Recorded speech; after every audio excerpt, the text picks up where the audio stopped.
Hey everyone, welcome back. We're doing a deep dive today into the job search process. hmm And we've got a ton of great material to work with here. Yeah. You guys sent in a bunch of stuff from executive recruiter Eric Sullano. So we've got like his resume review product description, some transcripts from his Coffee with a Recruiter series where he's answering live questions. Right. We've even got a podcast episode where he's a guest talking about resumes and LinkedIn and just general job search strategies. Yeah. We've got a lot to unpack. Yeah, so we're going to try and distill all this down into some seriously useful advice that you guys can use to level up your job search. It's kind of like getting a peek behind the curtain. We get to see what recruiters are really looking for. Yeah, absolutely. All right, so I guess first things first. Yeah. Eric talks a lot about these applicant tracking systems, ATS. Right. Can you just break those down for us a little bit? Why are they so important? Like, what do we need to know about those? Well, think of an ATS as like the first hurdle your resume has to clear, right? Yeah. Before it even gets to a human being. Right. It's got to get past this software. It's basically a big database companies use to manage like the thousands of applications they get. And they're getting more and more sophisticated too. Oh, yeah. Some of them are even using AI now for things like, automated messaging and stuff. Oh, wow. So, yeah, it's a whole thing. So it's not just about impressing a human recruiter anymore. Right. I've got to think about how to appeal to the robots, too. Exactly. Yeah. But I mean, the good news is you don't have to like completely overhaul your resume. All right. It's more about finding a balance. Yeah. You still want it to read well for a human, Right. but you also want to make sure the ATS can understand it. So Got it. Eric's advice is to, spend some time identifying those top keywords from the job description. And honestly, you can even use tools like ChatGPT to help you with that. Oh, that's smart. And then aim to integrate like 80% of them into your resume. You don't have to go crazy and try to cram in every single keyword. Yeah, no keyword stuffing. Exactly. Because if it starts to sound like a robot wrote it, then a human recruiter is going to be like, wait a minute, what's going on here? Yeah, that makes sense. So it's about finding that sweet spot between appealing to both the robots and the humans. No Yes, need yeah. to completely sacrifice readability for the sake of keywords. Exactly. Okay, cool. So let's say your resume makes it past the ATS. Then what? It lands in the hands of a recruiter. Right. And Eric gives us some really great insights into what they're actually looking for. He does. Yeah. His resume review product description really gets into the nitty gritty of this. Right. He talks about the importance of clarity, making sure your resume is visually appealing, easy to read. And he stresses that it needs to be aligned with current hiring practices, basically, making sure it stands out in a good way. Yeah, it's like your resume needs to be a recruiter magnet. Right, not a recruiter repellent. And he gets into some specifics, too, about what actually catches a recruiter's eye. So, they're looking at your location, your job titles, the companies you've worked for. Yeah. They're trying to get a sense of your career trajectory. Yeah, like, are you moving up? Are you staying in one place forever? Right, now how long have you been at each company, that kind of thing. Makes sense. They're trying to piece together your story and see if you fit the bill. Exactly. So now, what about job hopping? Because I feel like there's a lot of back and forth about that. Right. Is that always a red flag for recruiters? Well, it's a little bit nuanced. Yeah. It's not a straight yes or no. Okay. If someone has a resume with a ton of short stints, it's going to raise some questions for sure. Right. But it's not necessarily a deal breaker. The key really is to have a clear explanation for each move. Why did you take that role? Was it to gain a specific skill? Was it a better opportunity? Yeah. You want to show that you're not just randomly bouncing around. Right. You're being intentional. Right. So it's about showing good judgment. Exactly. You're making deliberate choices about your career path. Yeah, you're not just throwing darts at a board. Exactly. Yeah. And even if you've had multiple roles, you can still present a cohesive narrative, right?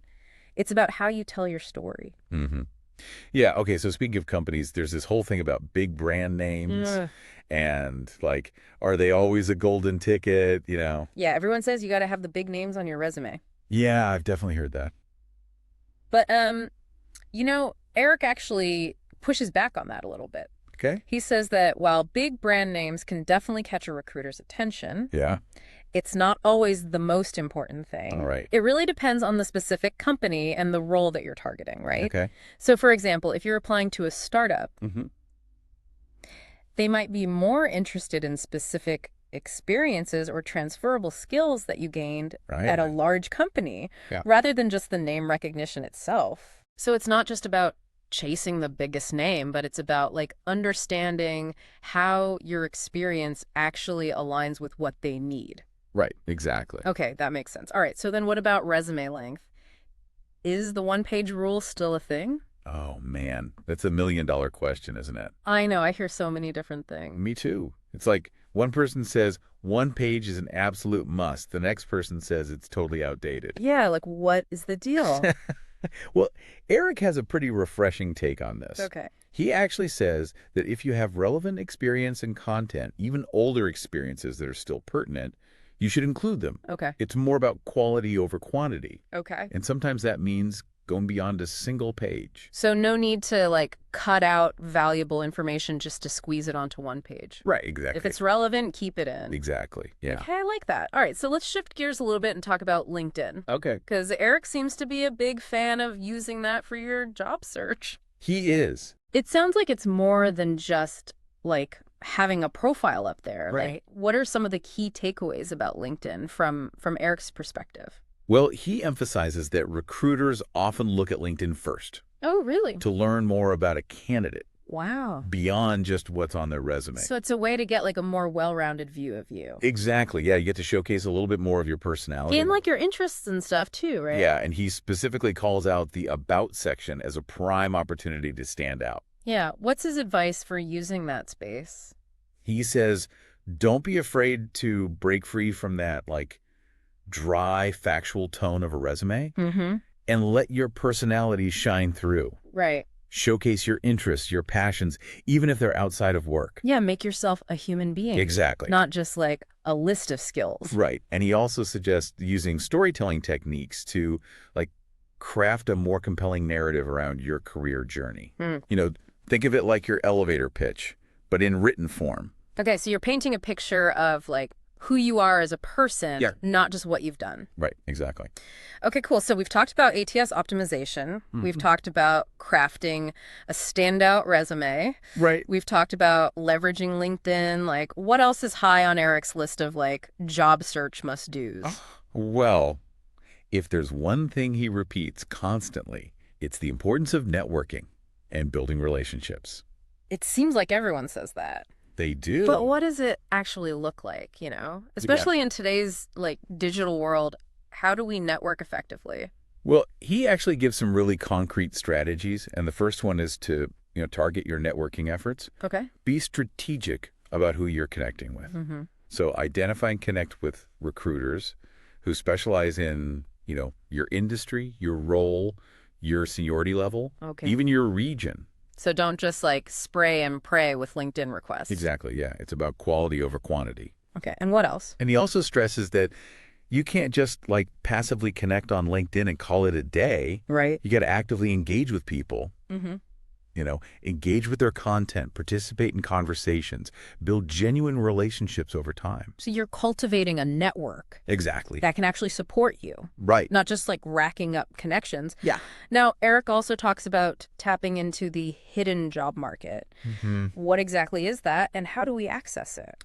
Well, it sounds kind of mysterious, right? Yeah, a little bit. But it's really not as complicated as it seems. It's basically about leveraging your existing network. Mm-hmm. So reaching out to former colleagues, bosses, classmates, anyone you've worked with or alongside in the past Okay. who might be at your target companies. Okay. Because they might know about unadvertised positions Right. or be able to put in a good word for you internally. So you're turning your network into like your own personal recruiting team. Exactly, yeah. That makes a lot of sense. Yeah, it's a really powerful strategy. Now, Eric also mentioned something called a candidate market fit statement. Mm-hmm. What is that and how do we create one? Yeah. So think of it like a concise summary Okay. of what you offer and where you fit in the job market. Okay. It basically tells your network, hey, this is what I'm looking for. Okay. This is what I'm good at. Right. This is the kind of company culture I thrive in. So it helps them like recommend you for the right positions. Right, yeah. It's like giving your network a cheat sheet Mm-hmm. on how to champion you.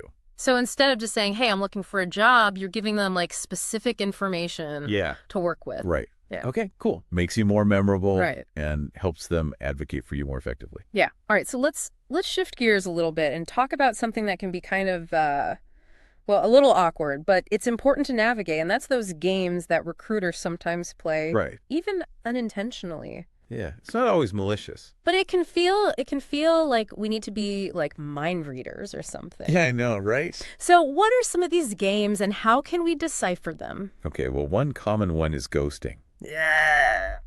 Yeah. You think an interview went well, you're feeling good, and then radio silence. The worst. It's so frustrating, and it's easy to take it personally. Oh, yeah. But Eric actually points out that it's often not intentional at all.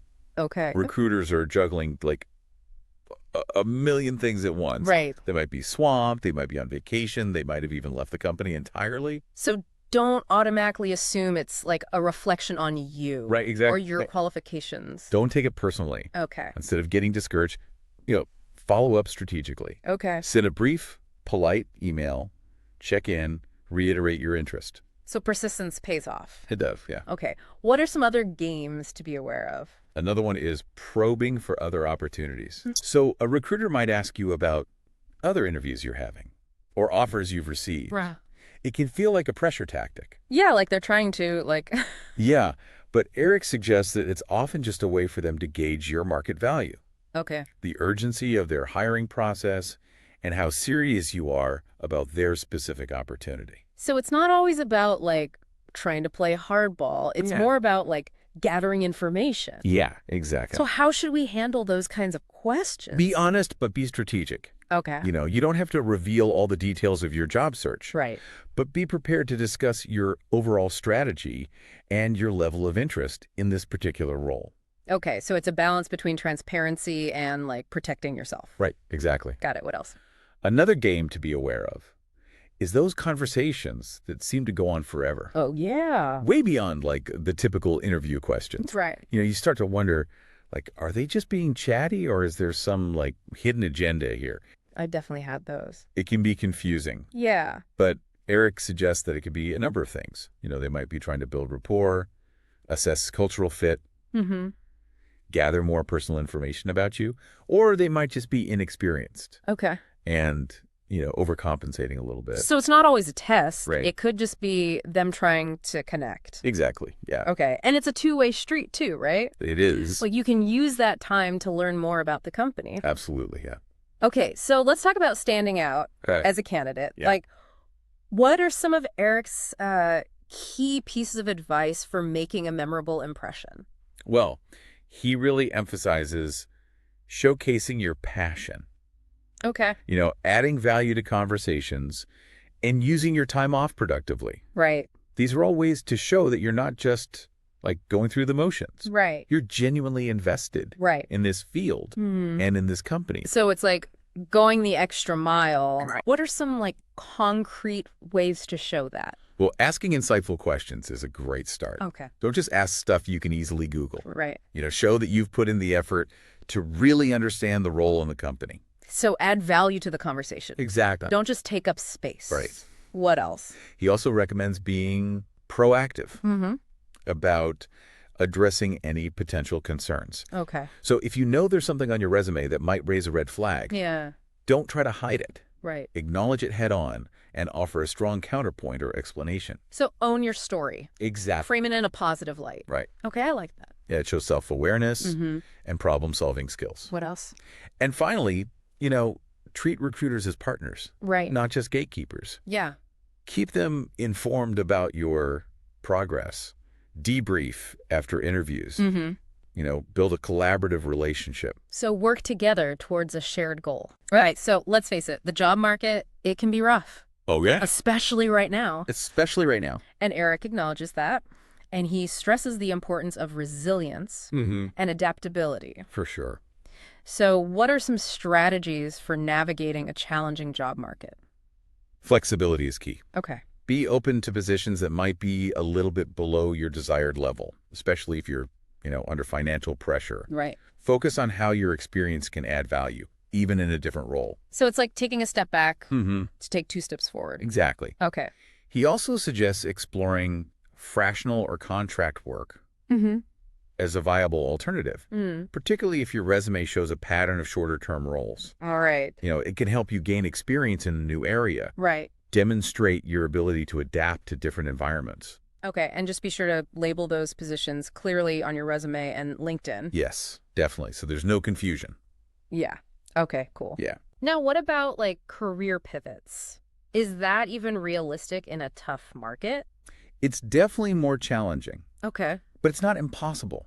Okay. The key is to, tailor your approach, Right. highlight those transferable skills, showcase your passion for the new field network strategically with people in that industry. Okay, so you're like reframing your experience to show how it aligns Exactly. with his new career path. Right. Okay, cool. Yeah.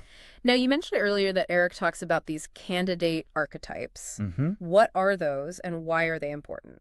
So this is actually a really interesting way to think about how you present yourself in a job search. Okay. He describes these archetypes as like common patterns Okay. or profiles that candidates often fit into. So, for example, there's the high potential, right? Someone who consistently demonstrates year-over-year growth, takes on increasing responsibility, achieves impressive results. Okay, so like the ideal candidate. Right, but what if you don't fit that mold exactly? Yeah, because not everyone's going to be that. Right, and that's okay because there are archetypes for all kinds of candidates. Okay. There's the corporate veteran, someone with long tenures at large companies, excels at navigating bureaucracy and getting things done. Right. There's the entrepreneur who thrives in fast-paced, innovative environments. So the key is to figure out which archetype best represents you. Right. And tailor your job search strategy accordingly. So instead of trying to be like everything to everyone, Right. you need to figure out like what your strengths are. Yeah. And then position yourself accordingly. Okay, so how do we figure out our own archetype? Well, Eric suggests looking at your resume and LinkedIn profile for patterns. Okay. Like, what type of roles have you excelled in? What are your consistent achievements? What kind of work environments have you thrived in? So it's like self-reflection Exactly. and identifying those recurring themes. Right. It's like putting together a puzzle. Looking for those connecting pieces Right. that form a bigger picture. Okay. He also recommends validating your perceived archetype with like trusted colleagues and mentors. Okay. Get their perspective on how they see you Right. and the types of roles they think you'd be successful in. So combining self-awareness with external feedback Exactly. to get a clearer picture. Yeah. Okay, that's great strategy. So let's dive into a topic that often causes a lot of anxiety, and that's salary negotiations. Right. What insights does Eric offer on this? Well, one thing he addresses is the common misconception that recruiters are always trying to lowball. Yeah. He argues that most recruiters are actually incentivized to get you the best possible offer Okay. because their commission often depends on it. So it's in their best interest to advocate for you Exactly. and get you a good salary. Yeah. That makes me feel a little bit better I know, right? about the whole thing. It's not always this adversarial thing. It can be a partnership. Okay. He also stresses the importance of doing your research and knowing your worth. So don't go into a negotiation blindly. Right. Use online tools, talk to people in your network, research industry benchmarks. So come prepared Yes. with data Yeah. and a clear understanding of your market value. Exactly. Okay, that makes sense. What else? He recommends offering a salary range Okay. rather than a specific number. Okay. This demonstrates flexibility and gives both sides some wiggle room. Yeah, that feels less confrontational, It more does. collaborative. Right. He also emphasizes the importance of being upfront about your compensation expectations, especially when working with third-party recruiters. Right. This helps everyone save time Okay. and ensures that you're pursuing opportunities that align with your financial goals. So set those expectations from the start. Okay, cool. So let's shift gears to another important but often dreaded part of the job search, and that is interview etiquette. What advice does Eric have for making a good impression? Well, one thing he stresses is being concise in your answers. Okay. Don't ramble on and on Right. when a shorter response would do. Respect their time. Exactly. Okay. Keep the conversation focused.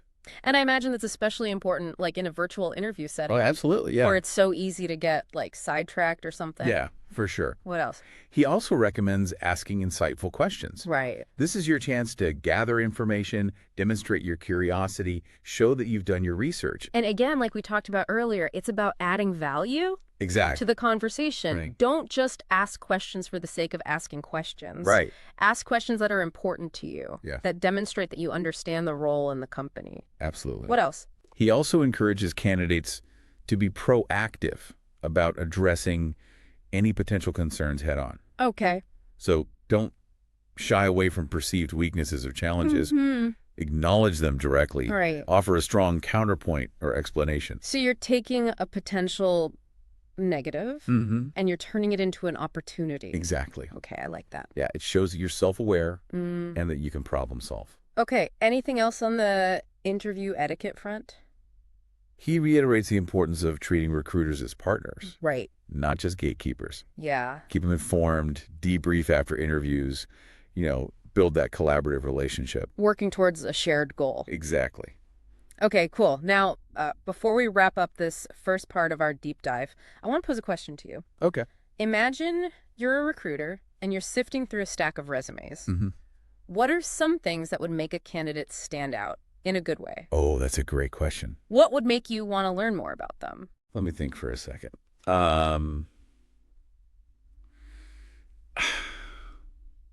Well, for me, it's got to be a combination of things. Obviously a well-structured resume that's easy to read, Right, highlights relevant experience. That's like the baseline. right. Gotta have that. But then beyond that, I'm really drawn to candidates who demonstrate genuine enthusiasm and curiosity. Okay, Someone who's taken the time to research the company, right. the role, Mm-hmm. ask thoughtful questions that go beyond just like the surface level stuff.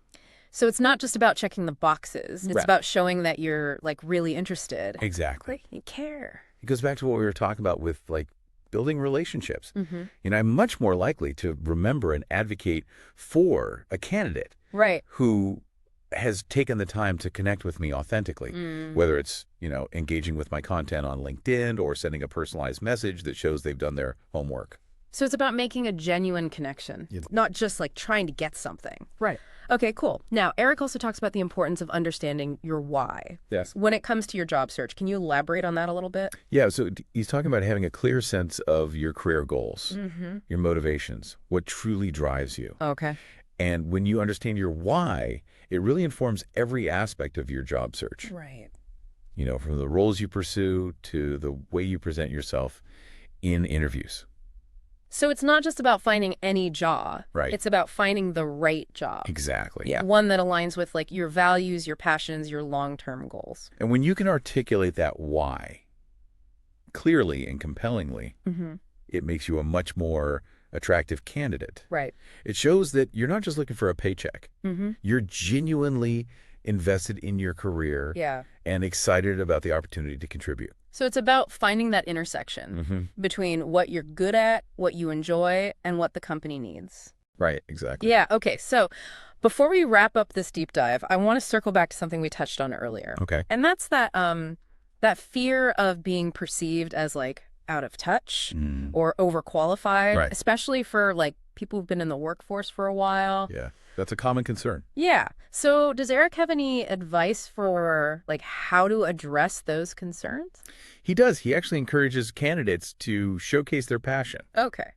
even if it's for something outside of their professional work. Okay. It demonstrates that they're well-rounded individuals with diverse interests. So don't be afraid to share your hobbies, Exactly. your side projects, your volunteer work, Yeah, it all adds to the picture. even if it's not directly related to the job. Right. Okay. He also suggests using time off productively. Mm-hmm. So whether it's, taking courses, attending conferences, Right. working on personal projects, things that, enhance your skills, demonstrate your commitment to continuous learning.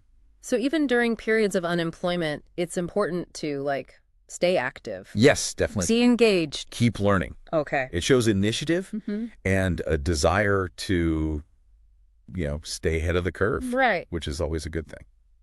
Okay, so I think that about wraps it up for this deep dive. Yeah, I think so. We covered a lot of We ground. did. A lot of good stuff in there. Yeah, exploring Eric Sullano's insights on everything from like ATS optimization to the power of networking to the importance of understanding your why. Yeah.